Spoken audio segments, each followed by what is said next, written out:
दोस्तों नमस्कार। हेल्थ से सिलसिले में एक खास खबर हम आपके बीच में लेके आए हैं और वो आपके गुर्दे से जुड़ी हुई है। किडनी इन भागदौड़ भरी जिंदगी में अक्सर दिक्कत पैदा कर रही है, तमाम तरीके की परेशानियां हो रही हैं। हम मौजूद हैं गंगासील अस्पताल के किडनी रोग गुर्दे के बड़े विशेषज्ञ, बड़े डॉक्टर साहब झा साहब के साथ। प्रेम मोहन झा कोई परिचय के मोहताज नहीं है। उत्तर प्रदेश के बरेली जिले और उसके आसपास के रीजन में आपका बहुत नाम है, इसीलिए हम इस स्टोरी को करने आपसे आए हैं। और गौर से सुनिए इनकी बात कि गुर्दे की कौन कौन सी बीमारियां किस तरीके से होती हैं और किस तरीके से हम किडनी की बीमारियों से बच भी सकते हैं।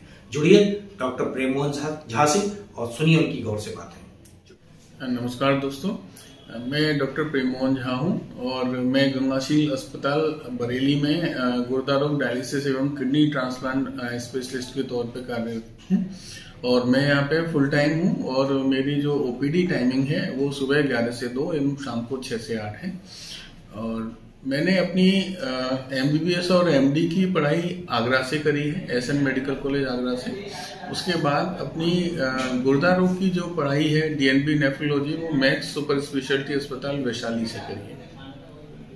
डॉक्टर साहब, आप गुर्दे के बड़े डॉक्टर बरेली रीजन के माने जाते हैं। हमारे दर्शक देख रहे हैं, आपको जानना चाहेंगे गुर्दे के क्या फंक्शन है और अगर बीमारी हो गई तो कैसे पहचाने कि गुर्दे की बीमारी हुई, डॉक्टर साहब के पास जाना चाहिए। और गुर्दे की कुछ जांचें बताएंगे और साथ ही साथ ये भी जानना चाहेंगे रिस्क फैक्टर क्या क्या हैं। सर प्रेम मोहन झा जी, हमारे शरीर में नॉर्मली 2 किडनी होती हैं जो पीछे की तरफ होती हैं। और किडनी का जो नॉर्मल काम है वो शरीर में ब्लड प्रेशर कंट्रोल रखना और पानी का लेवल कंट्रोल रखना, इलेक्ट्रोलाइट जैसे कि sodium, potassium, calcium and phosphorus इनको कंट्रोल रखना, हीमोग्लोबिन बनाने में हेल्प करना, विटामिन डी बनाने में हेल्प करना और शरीर में जो वेस्ट मटेरियल पैदा होते हैं जैसे यूरिया, क्रिएटिनिन, इनको शरीर से बाहर निकालना, ये नॉर्मल काम है।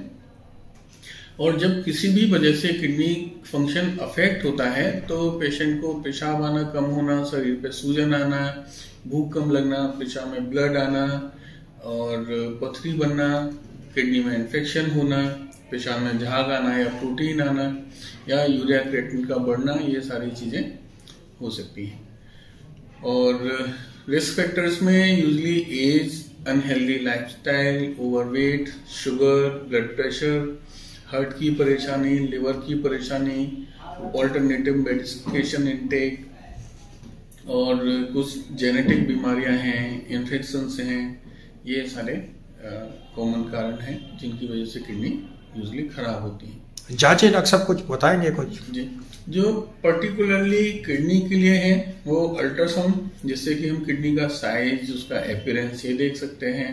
यूरिन एग्जामिनेशन जिसमें कि किडनी से कितनी शुगर लीक हो रही है, कितनी प्रोटीन लीक हो रही है, या किडनी से ब्लड तो नहीं आ रहा, या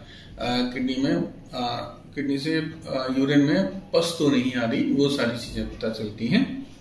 इसके अलावा यूरिया और क्रिएटिनिन होता है जिससे कि हम किडनी फंक्शन का लेवल पता करते हैं, उसकी स्टेज पता करते हैं। इसके अलावा जो बाकी की जांचें हैं वो मरीज की पहले से क्या क्या परेशानियां हैं, उसके क्या क्या सिम्टम्स हैं, यानी क्या क्या लक्षण के साथ मरीज आपके साथ पास आया है, उन सबको देख के डिसाइड की जाती है।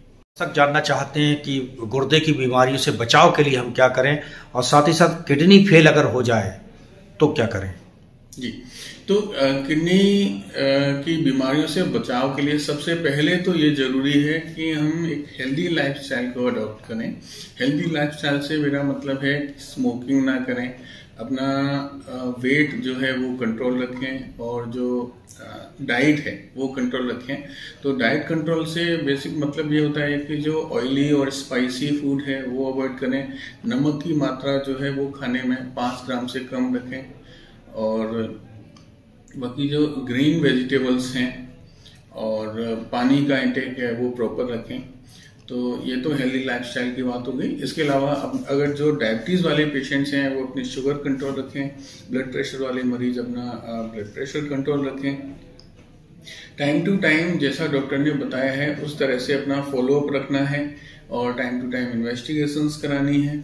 और जो मेडिसिन्स हैं किसी भी पेशेंट को अपनी मर्जी से स्किप नहीं करनी चाहिए। जैसे कई सारे मरीज आते हैं, उनका 10 साल से बढ़िया चल रहा था, फिर अचानक से उन्होंने ये सोच के दवाइयाँ छोड़ दी कि नहीं अब तो ठीक चल रहा है सब, अब दवाइयों की क्या जरूरत है, और उसके कुछ टाइम बाद वो फिर इमरजेंसी में आते हैं uncontrol blood pressure, uncontrol blood sugar या ब्रेन हेमरेज या फिर स्ट्रोक के साथ। तो इन चीज़ों को ना करें।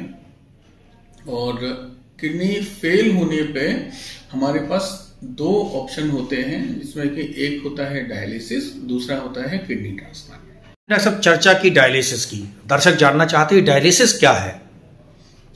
डायलिसिस एक किडनी का सपोर्ट सिस्टम है। जब किडनी खुद से काम नहीं करती, किडनी फेल हो जाती है, तो डायलिसिस के सहारे हम शरीर में जो वेस्ट मटेरियल इकट्ठा हो जाता है उसको निकाल सकते हैं। शरीर में जो पानी की मात्रा कम या ज़्यादा होती है, जो एसिड बेस का स्टेटस गड़बड़ होता है, उसको रेगुलेट कर सकते हैं। तो बेसिकली डायलिसिस हमारा किडनी के लिए आर्टिफिशियल सपोर्ट सिस्टम है, जिसमें कि खून की सफाई करना है, जिसको बोलते हैं।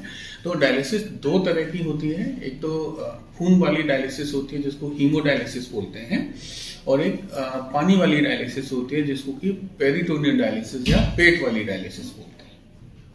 कैसे, क्या इसके कुछ दुष्परिणाम भी हैं, क्या साइड इफेक्ट भी हो सकते हैं? डायलिसिस देखिए एक लाइफ सेविंग मोडेलिटी है, और अगर इसको सही तरह से ना किया जाए या टाइम पे ना किया जाए तो पेशेंट का बीपी कम ज़्यादा हो सकता है, और जो डायलिसिस कैथेटर है उसमें इन्फेक्शन हो सकता है, या अगर किसी पेशेंट को फिस्चुला है तो फिस्चुला में सूजन आ सकती है, या फिस्चुला में गांठ बन सकती है। ये सारी चीज़ें हैं। क्या आप करते हैं बरेली में? बरेली में आजकल चल रहा है। हमारे यहाँ गंगाशील अस्पताल में 24/7 डायलिसिस की सुविधा उपलब्ध है। और एक विशेष बात और बताना चाहूँगा कि हमारे यहाँ जो हेपेटाइटिस के मरीज होते हैं, हेपेटाइटिस बी, हेपेटाइटिस सी, उनके लिए अलग से डायलिसिस मशीन की व्यवस्था है। किडनी ट्रांसप्लांट की एक टर्म सुना गया है, ये किडनी ट्रांसप्लांट क्या है और कितने प्रकार से होते हैं ट्रांसप्लांट? जी, जब किडनी फेल हो जाती है तो जैसा मैंने बताया कि हमारे पास 2 रास्ते होते हैं, या तो हम डायलिसिस कराएं या फिर किडनी ट्रांसप्लांट कराएं। तो किडनी ट्रांसप्लांट ज़्यादातर मामलों में डायलिसिस से काफ़ी बेहतर हमारे पास ऑप्शन होता है। डायलिसिस वाले पेशेंट, किडनी ट्रांसप्लांट वाले पेशेंट की जो क्वालिटी ऑफ लाइफ है और जो लॉन्गेविटी है वो डायलिसिस वाले पेशेंट से बेहतर होती है। तो किडनी ट्रांसप्लांट जो है वो 2 तरह का होता है।